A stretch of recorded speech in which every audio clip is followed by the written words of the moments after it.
Sobat cuan, pernah nggak sih ngerasa setiap kali kamu beli kripto, habis itu harganya malah makin turun, tapi pas udah dijual, malah naik lagi harganya? Kalau iya, berarti kamu belum ngerti cara baca pergerakan harga. Tenang-tenang ya Sobat cuan ya, kita bakalan bantu kamu untuk kenalan sama yang namanya analisis teknikal. Ini cara paling dasar buat mengerti arah pergerakan harga. Satu lagi nih, stay tune juga sampai akhir, karena di akhir video nanti, cuanman bakalan ngasih spotlight buat komentar paling insightful minggu lalu. Siapa tahu nama kamu bakalan nongol nih nanti di layar.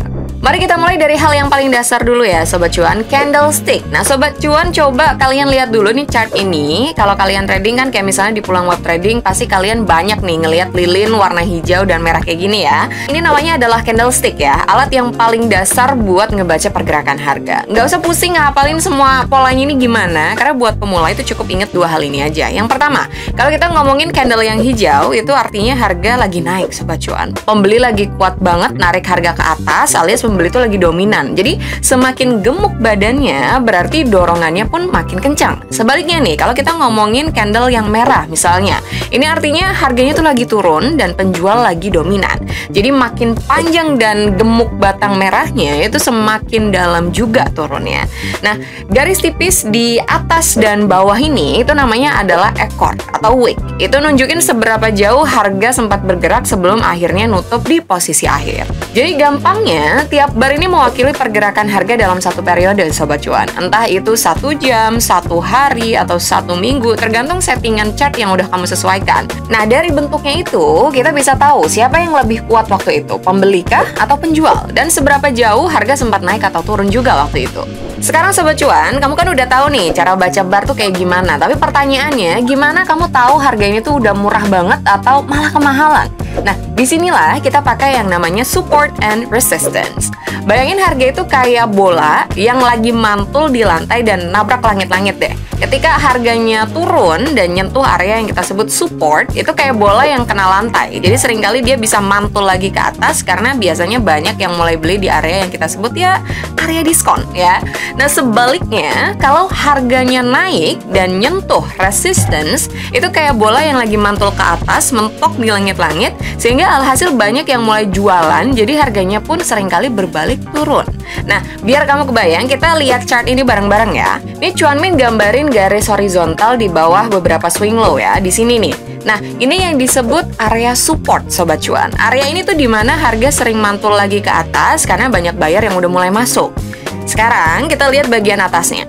Garis horizontal di atas beberapa swing high ini namanya adalah resistance. Area di mana harga itu sering mentok karena ya banyak trader yang akhirnya mulai ambil profit di titik ini.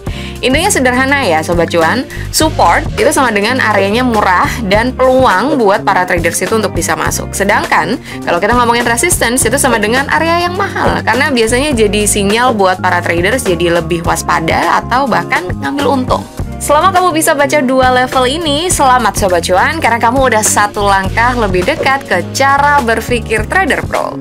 Nah, kalau support dan resistance tadi udah kayak peta jalan buat kita ya, sekarang pertanyaannya, gimana caranya kita tahu arah jalannya tuh lagi kemana?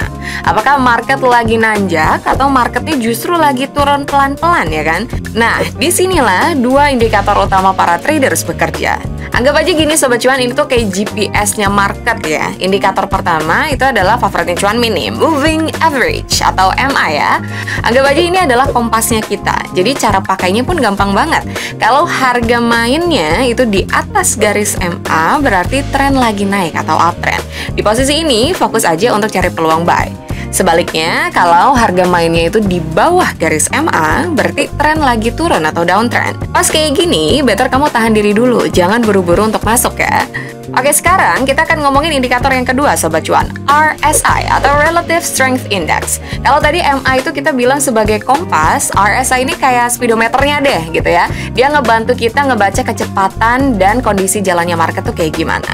Lihat deh, di bawah chart itu biasanya ada satu panel tambahan. Nah, garis RSI ini nunjukin apakah harga udah kemahalan atau justru kemurahan. Aturannya simple banget Sobat Cuan, kalau RSI udah naik sampai di atas 70, artinya itu adalah overbought. Alias pasar lagi panas, banyak yang udah keburu beli, jadi usahakan kamu juga jangan beli di pucuk ya. Tapi di sisi lain kalau RSI-nya turun sampai di bawah 30, itu artinya adalah oversold. Alias pasar lagi dingin nih gitu, karena banyak yang udah keburu jual. Nah ini biasanya adalah momentum buat mulai ngintip-ngintip posisi entry. Oke Sobat Cuan, sekarang ayo kita coba gabungin semuanya jadi checklist yang lebih sederhana. Kesimpulannya sinyal beli yang oke itu kayak gimana sih? Oke, yang pertama itu harga ada di atas garis MA.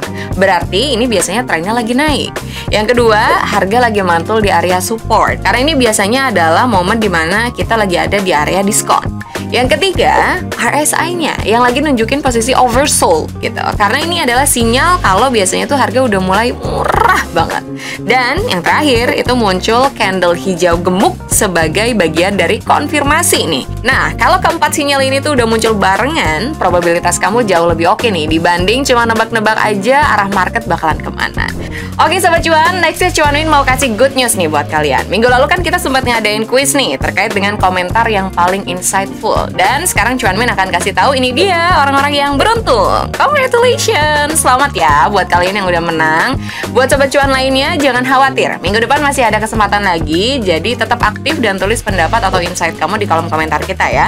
Karena siapa tahu minggu depan itu giliran kamu yang muncul di sini. And before we end this episode, perlu diingat sekali lagi nih, kalau trading kripto itu beresiko sangat tinggi. Jadi pastikan kamu selalu menggunakan uang dingin ya Sobat Cuan. Selalu do your own research sebelum mengambil keputusan apapun ya Sobat Cuan. I'll see you guys in the next episode. Bye!